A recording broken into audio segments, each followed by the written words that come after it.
Hello, and thank you very much for tuning in to the podcast series by the New Silk Road Project. I'm your host today, Charles Stevens, the founder of the New Silk Road Project. This series is dedicated to understanding and raising awareness of one of the most important development strategies of the 21st century, China's Belt and Road Initiative. The centerpiece of the New Silk Road Project, an initiative supported by Jeep, CSIS, Magellan Capital, the University of St Andrews and Shira, was to travel the course of the Silk Road economic belt from London to Yiwu in eastern China, interviewing the key actors and academics along its course. We will have to apologise in advance for some of the tangential moments in this podcast series, and also the variable quality of audio footage. We do hope this series sheds important light into China's growing global presence and the significant changes taking place across Eurasia. The Belt and Road Initiative is perhaps too often seen as a global initiative with global implications. Kairat Moldashev, professor researcher at Narxos University, breaks down this initiative by seeing it through the lens of regionalism. He sees it as a regional project with global implications, and this is very pertinent for a sphere such as Central Asia, which is perhaps too often generalized as a center of the world. He also broaches other important issues, such as those in Xinjiang, and the need for China to solve its own internal domestic problems to prevent issues abroad, such as the recent land riots in Kazakhstan. Here I am at position of professor researcher, so it shows kind of orientation of Narxos towards research, and they kind of created this position which is like less of teaching and more focused on research.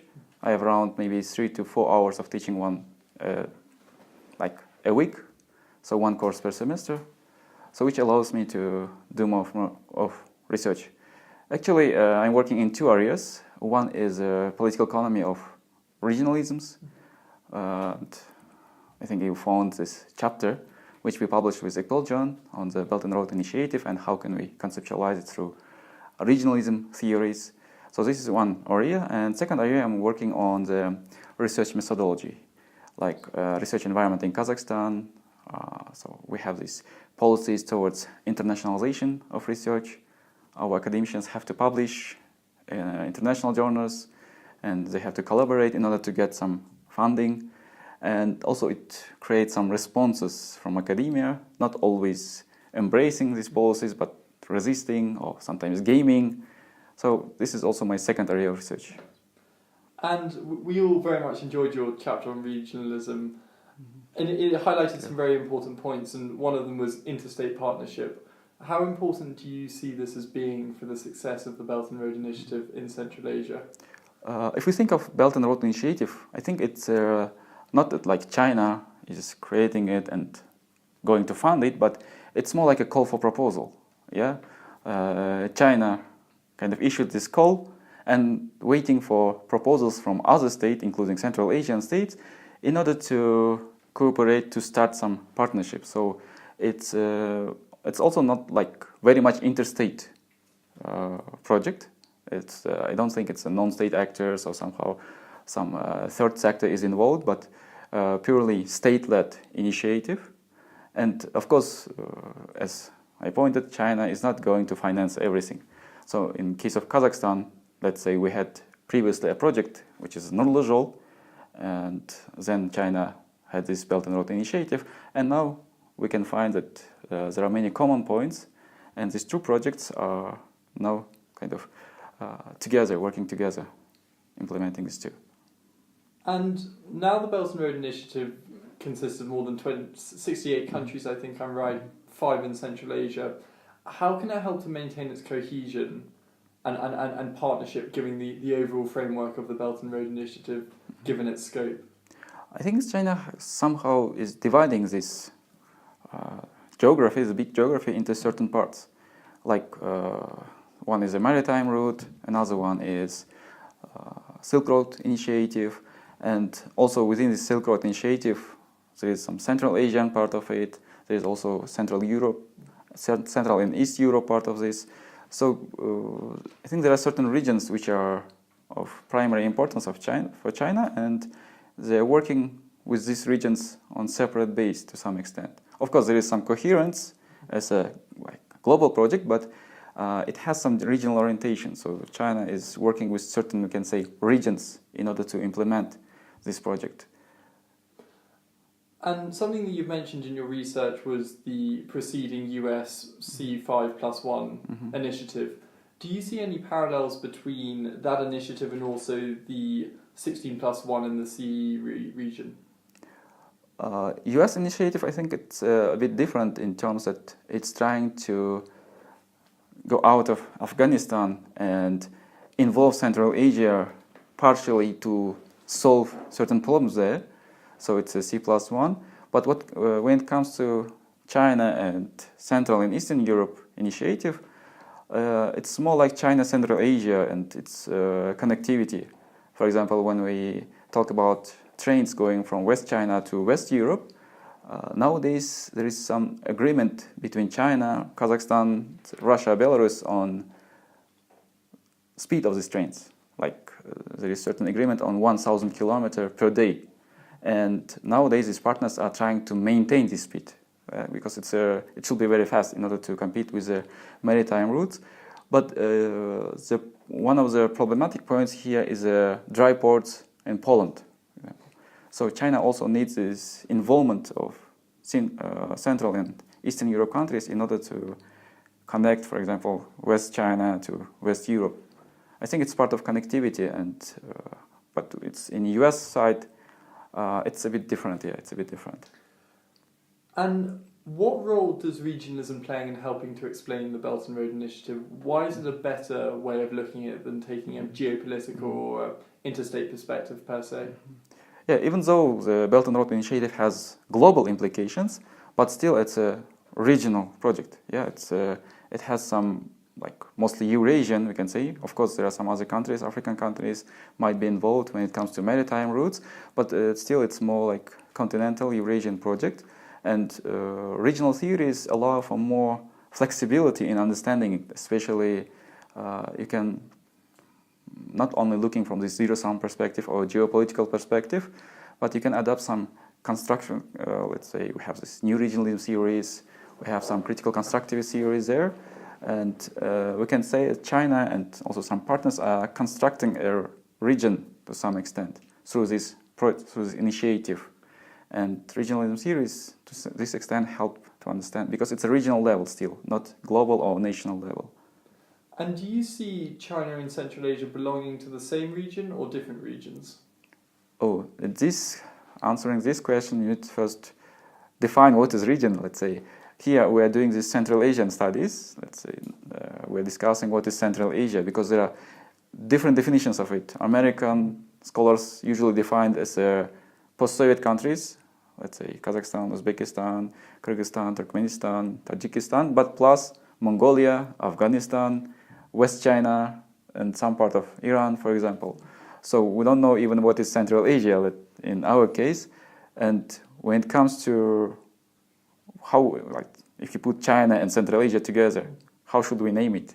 Is there any regional identity there? To what degree we have this political, economic, and other connections so we can say it's a region? I think it's still questionable. I cannot define it as a one region which has some certain borders and certain features like identity or strands of economic ties or political ties. So, if we take the Soviet definition of Central Asia being the five stans essentially, how does the Belt and Road Initiative affect the ongoing strategic rivalries in the region? Okay, first of all, like we have this Soviet definition of Soviet definition was like Middle Asia and Kazakhstan. So Kazakhstan was out of this region, and then in the beginning of 1990s we have this concept Central Asia entering discourse on this regional politics when we look at regional economics, and regional. We can say there is some competition. Yes, there is some competition of interest. China, Russia, US, also European Union to some extent also has some interest in the region. But when it comes to Belt and Road Initiative, I'm not sure that it will further contribute to this competition, this contest over region. And to some extent, it's more like a connectivity and connecting China's markets to European markets and going through this region. It's not against, for example, what Russia is doing exactly. To some extent, Central Asia, in terms of security, is still Russia-oriented. But in terms of economics, when it comes to investment and others, it's China, even without Belt and Road Initiative, even before that, China was dominant. So we can say that there is some, these external actors has certain areas of dominance. Russia dominates in security, China dominates in economics, EU and US have this more of normative power when you look at education systems, some other institutions in Central Asia. The reforms, most of the legislation comes from Europe and US. Still, we have this more normative power of European Union especially. And you mentioned connectivity, which is highlighted as one of the most dominant trends in the 20th and 21st centuries. What exactly do you mean by connectivity? Do you mean it as a physical sense, cultural and educational ties, even digital connectivity? What do you think is most important to Central Asia? Here there are many aspects, but when it comes to Belt and Road Initiative, exactly, still it's very much physical and it's infrastructural, railroads, autonomous roads, and most of the money is going there now. And when it comes to Central Asian countries, particularly Kazakhstan case, so mostly when it comes to cooperating with China, it's building this Horgos. I think you are going there, or maybe you've already been there. So we talk mostly of physical connectivity. And competing or complementary to the Belt and Road Initiative is the Eurasian Economic Union. Which side of the sort of argument do you take? Do you see it as competing or complementary? When Xi announced this Belt and Road Initiative 2013, first Russian experts and Russian officials even they were very skeptical and to some extent as China overtaking and increasing its dominance in Central Asia, and then only we have Ukraine conflict and this Russian turn towards the east, and now they are trying to somehow cooperate, and Russia is trying to make some benefits of this China's potential investment into this project. But I think 20% it's more like economic interest from side of Russia, but 80% is more like still to some extent geopolitics. Like 80% it's against, they're cooperating with China against someone, external powers, and 20% for building some roads or for, let's say, connectivity. So Eurasian Economic Union and Belt and Road Initiative, it's more informed by Russia's geopolitical and it's against, let's say, US, and then they are turning towards the east, cooperating more with China. So it's more of this, I think. And do you see the context and the situation in Central Asia comparing to any other regions, may that be the Balkans or CE? Can you draw any comparisons there? Can you clarify one more? Of course. So, people, can you make any comparisons between the geopolitical situation in Central Asia and in other regions? May that be in terms of religious extremism, which we're seeing in the Balkans, geostrategic rivalry, which is also taking place in the Balkans. Can you make any comparisons between? Okay. Now I got it. Does that make sense? Yeah. Or?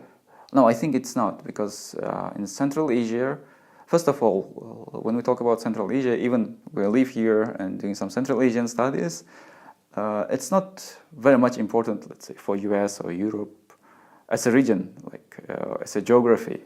Still, we talk about rivalry and others, but maybe for good, we are not so important for external actors, and there is not much competition of or clash of interests here. Yeah, we have Russia, we have China, and they have certain interests in Central Asia, but even for Russia, Central Asia, it's a very small market.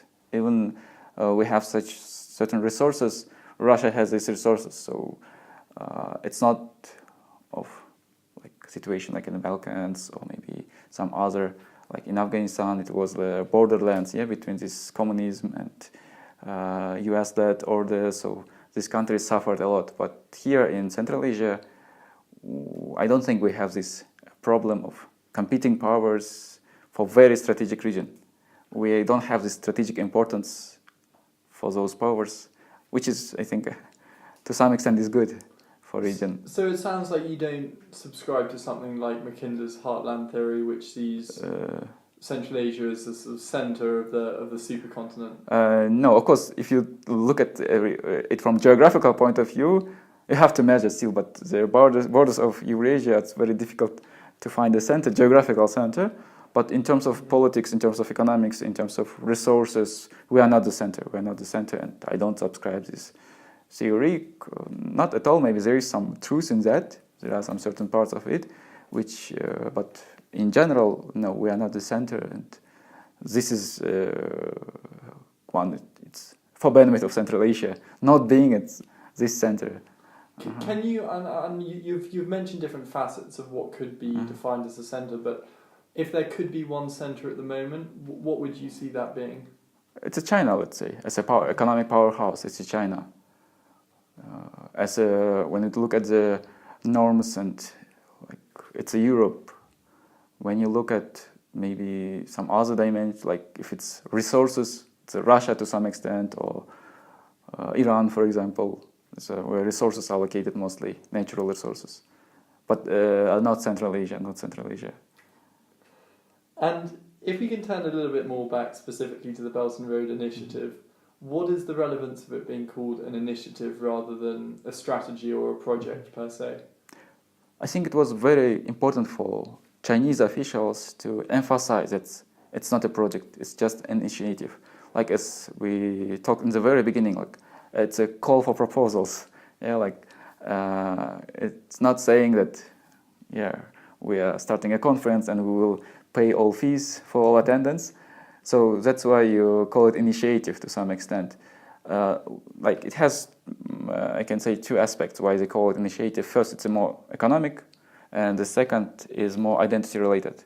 In terms of economics, yeah, it's a call for proposals, and they're waiting for other countries also to be ready to contribute in terms of financing, funding it, in terms of providing, certain land and others for these infrastructural projects. But in terms of identity, it's also important because China is big, even too big, and there is a threat of China in neighboring countries. And if you call something a project, especially a Chinese project, this may lead to some resistance, especially at those countries where there is a threat of Chinese in terms of demography, in terms of socio-demographic factors. So when you call it initiative, it's more neutral. It's more neutral, it's more open for counter proposals from neighboring countries. So I think it's, identity reason, calling it initiative, I think it's more dominant than economic reason. Like not to make others be threatened by some Chinese-led project.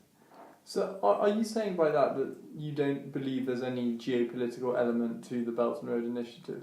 I wouldn't say that I don't believe at all, but China at least trying to make sure that there is no flavor of this China's dominance or geopolitical interest, at least. But you never know. And this is good in these terms, at least trying to present it and taking care of possible responses of neighboring countries, of other countries that will be involved in this project. This should be appreciated to some extent. And in the 19th Party Congress, Xi Jinping highlighted the importance of building a community of common destiny. What do you think is meant by this? First, I came across this concept of common destiny, community, when studying ASEAN.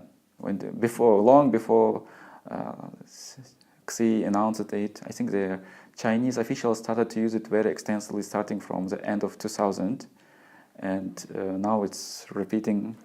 But ASEAN has it in its charter, even this not exactly community of common destiny, but these words destiny, common, community, well present in ASEAN charter. But still, I'm kind of not sure, like, it's a destiny. When you talk about destiny, of course, Chinese officials and scholars pay a lot of attention towards the wording, like, because it's a communist party, it has this ideology, and ideology plays a very important role, so they take care when choosing certain wordings, certain terms. But destiny is something that, if you look at the word itself, it's something that you have to wait, or you cannot much change. Yeah, it's your destiny. I read something about that, about this community of common destiny, but still for me it sounds very not very clear what is meant by this. There is certain point or flavor of that. It's something different from what we have now. Let's say when we have US, when we have European Union, we have certain norms of democracy, human rights, and others, and they are being promoted. Like sometimes it can top down, maybe without maybe one for all. Maybe it's good, maybe it's not. But what China is proposing, maybe with this community of common destiny, some alternative to that. But what kind of alternative? It's still unclear. Especially the word destiny makes this phrase very ambiguous, open to interpretation. So you're not able to postulate then what implications this could have for the international system of governance? Yeah, it's not clear yet to say something. Especially here, maybe we have to look at what for Chinese it means, destiny. Like when we look at from English perspective or what from Kazakh, it's more something you can change. But if you're proposing something, it means you are constructing some community is being constructed. But how can you construct destiny? That makes it a bit unclear for me. Maybe for Chinese people, and when you look at from this Chinese language and culture perspectives, maybe it's different. I cannot answer this exactly, so I don't think anyone can. So, and focusing back in on Kazakhstan, how do you think perceptions and public awareness has changed, both about China and if possible, more specifically about the Belt and Road Initiative since its inception around 5 years ago? So, Kazakhstan and China have a certain, like, we are neighbors, and there is a long history of relations, peaceful wars and others. And here it's a very huge territory and very small population, and there we have very still huge territory but very huge population. And historically there is some feeling of this more of like social demographic threat. And even in Kazakhstan where we don't have much of protests and others, but when we have this land issue and it was invoked, Chinese can buy land and then we can lose the sacred what was given us by ancestors. So there is such some feelings of threat. But when it comes to Belt and Road Initiative and China presenting it as an initiative and China investing into infrastructural projects, in general this is well accepted, we can say, well accepted, especially when it comes to building roads and railroads. But Chinese companies buying land and investing in agriculture or let's say natural resources sector, this is considered as some point of too much of China, domination of China. And one more thing, it's not only for Kazakhstan, but I think it's general for China in terms of Belt and Road Initiative. It's what's going on in Xinjiang. Let's say China in few places, like in Tibet and Xinjiang, applying this police state, very extreme level of policing, and not only to general population, but also maybe discriminating certain groups like Uyghur and also Kazakhs there. And this creating as image of China here in Central Asia and beyond, we can say. And if this police state treatment will continue and this discrimination will continue, I think in long term it will be a threat also for success of Belt and Road Initiative. Yeah, it's an interstate project. China is good with states, but states people, they change. Yeah, people may elect or something may happen, and if there is not good people-to-people relations, or people here, they know what's going on there in Xinjiang. Even media is silent, but because there are a lot of relatives, was Uyghur, was Kazakh. So in long term and general as a population, it might have very negative implications for Belt and Road Initiative and image of China in general. So I think Chinese officials should think very carefully and take this issue with more care when it comes to, let's say, police state and discriminating certain ethnic groups. So this should be taken into account. And do you think this is a sentiment shared by the political elites in Kazakhstan, or this is something more focused to particular demographics? There are certain groups here. Like we have a lot of Kazakh who returned from China, and they have these relatives there still. And this what's going on there in Xinjiang, in West China, of course, influencing here, and they are creating pressure for political leaders also here. And yeah, and this, of course, this will influence relations. This will influence to what extent Chinese investors, whether they can have more opportunities here, and also this can influence future investors or the riskiness of investors. Let's say, as it happened in Malaysia, the previous government was very open to China and they had these multi-billion-dollar projects, and then new government came and these projects are cancelled now. So it's and this cancellation also finds some support from, it's bottom-up support also for this kind of cancellation. So in order to prevent this kind of risks here, future risks and current opportunities, have more opportunities, China should solve some internal problems also. Because if you are like global power, becoming global power, and if you are having this kind of very big initiative, so the image is very important, and these norms that you share, what will be our destiny, common, that it means there is some common, and what is common, and if it's internal problems, of course, will affect how China is viewed, how its initiative is viewed. And given what you've just said, what do you see as being the greatest threat or challenge to the Belt and Road Initiative in the next 5 years? So here, I think two big challenges. First is internal. Internal in terms of not only this ethnic and other issues, how China image is projected, but also to what extent it will be, and like still Belt and Road Initiative for me.